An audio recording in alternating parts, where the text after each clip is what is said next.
ఊడిపడే నాయకత్వం వద్దన్న గద్దర్ బహుజన తెలంగాణ సాధన కోసం సాగే ఉద్యమంలో ప్రజలంతా భాగస్వాములు కావాలని పిలుపునిచ్చారు. వరంగల్లో కేతి కేశవరెడ్డి కుటుంబాన్ని పరామర్శించిన ఆయన పల్లెపల్లెకు పాట పార్లమెంటుకు బాట పేరుతో త్యాగాల కుటుంబాలను కలుస్తానన్నారు.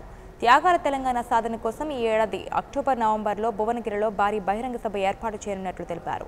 ప్రజాక్షేత్రంలో ప్రజల మధ్య ఉండే నేతలను ఎన్నుకునేలా బడుగు బలహీనులను చైతన్యపరిచేలా కార్యక్రమాలు చేపడతానని గద్దర్ పేర్కొన్నారు.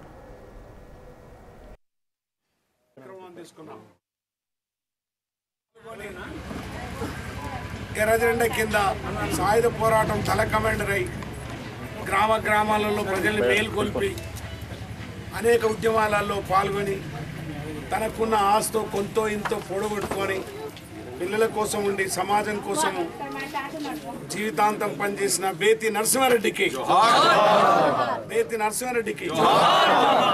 ప్రతి ఇంట్లో ఒక నిశ్శబ్ద విప్లవకారులు ఉంటారు. మనం బయట పోయి రోడ్ల మీద కొట్లాడతాం కానీ ఇల్లును నడిపించే వాళ్ళు ఉంటారు. నాకు నరసింహారెడ్డిని చూడలేదు కానీ అమ్మని చూసిన నేను చాలాసార్లు. ఆమె ఎంత ఇక్కడ ఉన్న వాళ్ళకి అందరికీ తెలుసు అమ్మ గురించి. ఆమె చివరి వరకు ఎవరి మీద కూడా డిపెండ్ కాకుండా సెల్ఫ్గా బతికేది.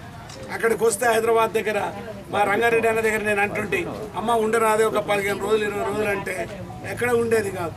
కాబట్టి for more updates please subscribe 99 TV Telugu.